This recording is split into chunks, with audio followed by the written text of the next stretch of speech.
What's going on, guys? Griffin here, back with another video. Finally starting to get settled in the new place. You can probably still see the TV box back there somewhat. And finally I got a white wall, so I don't necessarily have to put up a background or anything.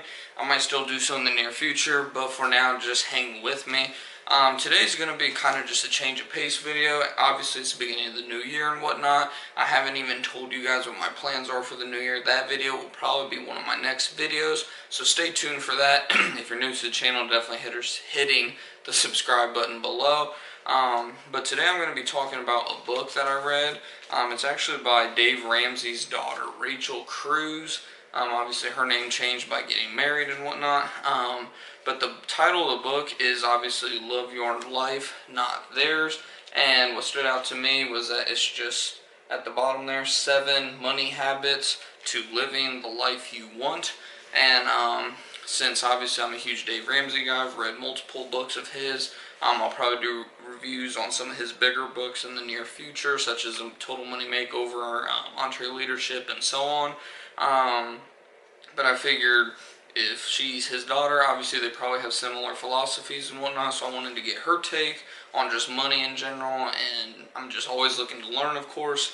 And that's pretty much what this video is going to be about, is just my overall review of the book. The book is actually a pretty quick read. I'm by no means a fast reader or anything. It's a 225-page book to be exact. It took me roughly about a month to read, and that wasn't reading like more than maybe an hour a day.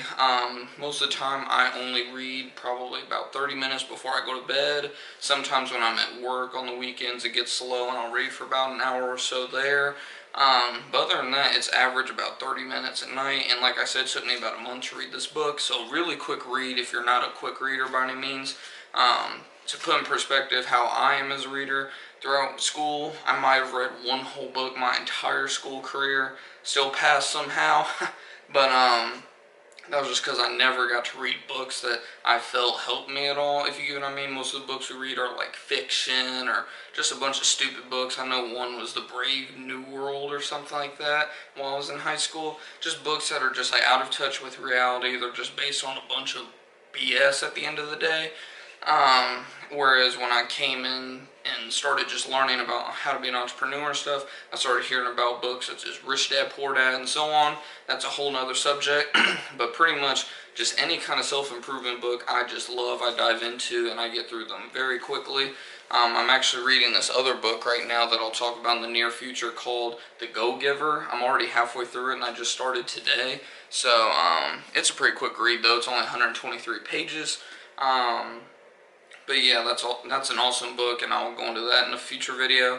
But as for this book, finally, pretty much it just teaches you 7 money habits, like it says in the book, and they just range from like how to just kill the comparison, stop comparing yourself to somebody else on TV or your neighbor next door or your brother or your cousin or father, mother, whoever. Just stop comparing and just live your own life. Find out what makes you happy. If having a brand new car that's awesome makes you happy, awesome, whatever. But don't go into debt to get that. Save up the money and just buy it the right way. Buy it outright. Buy it 1 to 2 years used. Because like we all know, actually not all of us know, but most people with a brain and do research know that a brand new car loses about 60% of its value within that first 2 to 5 years, if not more. So it's always a better idea to buy a car that's 2 years older, 2 or more years older than a brand new car. To put in perspective, my car is a 2014 Focus. It's only got about 40,000 miles on it, and it's worth about $9,000 to $10,000. The brand new Focus that's coming out is going for about $22,000. The same exact model and everything, just a 2018. It's projected to go for about $22,000. Just ridiculous. Within 2 to 3 years, it's going to be worth about $10,000, just like mine. Mine will probably be worth around 6 by then, 6 or 7, who knows. Just depends on how well it holds its value. But I'm actually getting rid of it to pay off my debt, and I'm going to actually talk about that in a future video. But pretty much, like I said, just kill the comparisons. Don't go into debt to get to where you want to be, essentially. I'm just, because I didn't remember each habit one by one, I'm just going off the table of contents here. like I said, quit the comparisons was number one. I did remember that. Steer clear of debt. Like I said, there's just no need for debt. There's very, very, very, very few. If you've read Rich Dad Poor Dad and all the other Robert Kiyosaki books, you know there is a huge difference between good debt and bad debt. Most debt is bad debt for 99% of people, unless if you're a really rich like businessman like Robert Kiyosaki, Donald Trump, and so on. There isn't hardly any good debt. So for now, I'm just steering clear of all debt, but I'll get into that in another topic about Robert Kiyosaki and his ideas. But for now, just steer clear of all debt, period. There is no good debt. Your house is not good debt. The Ramseys actually do see a house kind of as a good debt because they see it as an asset, but they want you to pay it off, obviously. But a house is not an asset, it's more of a liability for 99% of people. That's a whole nother topic as well. I'll probably get some hate for that, but oh well, it's true. Habit 3, make a plan for your money. This is pretty much just telling your money where to go. Sit down, make a budget for every month. An app that I would suggest is the EveryDollar app, also made by Dave Ramsey and his whole team over there, Ramsey Solutions. It's a total free app. They do have a premium version, but I don't even use it myself. It's so simple to use. You just plug all your numbers in, plug in what you spend on each item from groceries, gas to your bills, and you literally assign $1 to every category till it ends up with zero. That's why it's called an EveryDollar budget for each month. So that's one that I definitely use. And then pretty much like it says, permission to spend. That's what your budget's for. It's telling you this is how much you have to spend. If you run out of money somewhere and you still have like 2 days to go, oh well. Or dip into your miscellaneous is what I do personally, because it's kind of like a oh shoot fund. I don't really use miscellaneous for anything other than if I kind of overspend on groceries or something. Number 4, talk about money even when it's hard. This may be with your spouse, boyfriend, girlfriend. I wouldn't do it necessarily with a boyfriend or girlfriend unless if you all are really serious and looking like you're heading toward this marriage, like they even say in the book. But because you're going to freak someone out if on like the second date you're like, hey, do you have any debt? How much debt do you have? How much do you make per year? So on and so on.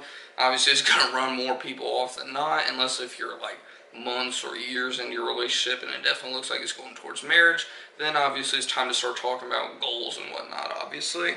But yeah, just have those discussions even when it's difficult.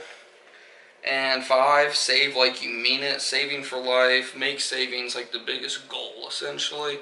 And not necessarily saving, but saving wisely. This isn't saying throw $1 million in a savings account. That's not smart. A savings account's only going to make you about 0.05% interest, something like that, when the inflation rate is around 2% right now per year. So your money's going to actually technically lose money, lose value by just sitting in a savings account. That's where they kind of talk about index funds and so on. If you want to learn more about that, I might find a few links about what index funds are exactly. Or if you want me to, I can do a video on that in the future. Just let me know in the comments below. And then habit number 6 is going to be think before you spend. This is where you just always keep your EveryDollar app handy. If you're looking at something, you're like, ooh, that looks really nice. I need this for the house. Look and see if you allowed for it in the budget, if you have enough miscellaneous money that month for that. Chances are 9 times out of 10 it's going to be a no until you climb out of debt, get your emergency fund saved up, all that good stuff. But just use that EveryDollar app. It'll pretty much keep you on track. Having someone there, like a girlfriend, boyfriend, husband, wife, a family member even that you really trust, having someone there to tell you, hey, idiot, no, don't buy that, really helps when it comes to this. And then habit 7 is kind of touchy, just depending on your religion and just your beliefs in general.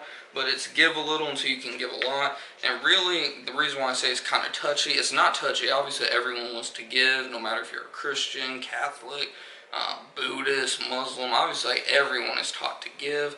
But in this book specifically, I will warn you, people are easily offended by people that are Christians for God knows what reason. It is kind of leaning more towards Christians. It talks about how, because she is a Christian, obviously, all of them are, most of them, I'm not going to say all, but most of the people affiliated with like Dave Ramsey and his team tend to be like Christians and whatnot. So obviously her mindset, she speaks from her personal experiences, how she always saw her dad, no matter how broke they were, they always slid money into the little church basket every week, no matter what, to make it a point that they give no matter the situation. And that's pretty much what she talks about, is no matter what situation you are in, you should always put giving in your budget. And then just, even if it's just as small as like $1 or something, $1 a week, just giving, it just fulfills your heart and whatnot. It's just kind of more of a touchy subject. I'm not going to get too much into it because I need to learn a lot more about how to give myself. But overall, like I said, I definitely enjoyed the book. I learned a whole new perspective on just how to budget my money, from the giving part, like I said, to just how to keep on staying motivated with the debt snowball. I'm paying off debt really, really fast. I'm projected to have all my debt paid off possibly as early as April. If not, by June at the latest is my deadline for myself. My goal is June at the latest, and it's looking very, very likely right now. Thanks to Dave Ramsey and his whole, whatever you want to call them, teams. Ramsey Solutions, their whole team. They're just definitely keeping me motivated. I watch their YouTube videos all the time. I'm always listening to the show.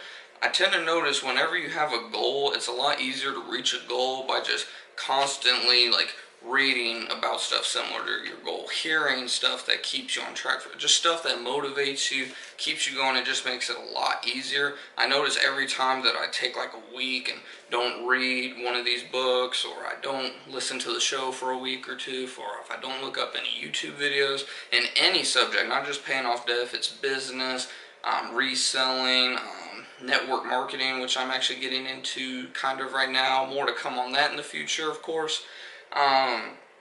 But just, I notice if I just get out of touch with that stuff, it makes it a lot harder to stay on track. But yeah, that's a whole nother topic. That's more of like a motivational video, maybe in the near future. But out of a 10, I would rate this book a solid 9. The only mark I would say against it is just I didn't necessarily understand the whole giving part. I'm a Christian, obviously, so it's not that. But I just have a lot to learn when it comes to giving and the whole how to get in the mindset exactly. I wish they would have gotten to that a little more. But other than that, it's an awesome book. I would definitely suggest picking a copy up. I think you can get it on Amazon for as cheap. Go ahead and get my, whatever you call it, thumbnail there. I hate thumbnails so much, but you can get a copy, I think, for maybe as cheap as $12. Don't quote me there, from Amazon. If not, they're always having book sales on Dave Ramsey's website, so I definitely check those out. But yeah, that's pretty much it for this video. Hope you guys liked it. Like I said, kind of a change of pace video. I know I got on a few rants here. My camera says it's going on like 12-13 minutes. But I hope you guys did like the video. If you did, definitely be sure to give it a thumbs up. I greatly appreciate it. And like I said, if you want any more information on any kind of subject, just be sure to let me know in the comments below. And if you don't want to let me know there, you can reach out to me in the social media links below, or even message me straight from YouTube. Apparently you can do that kind of thing now. But until next time, guys, let's keep on focusing on getting better this year in 2018. Let's keep on making money. Let's make it the most prosperous year of our lives, and let's go get it.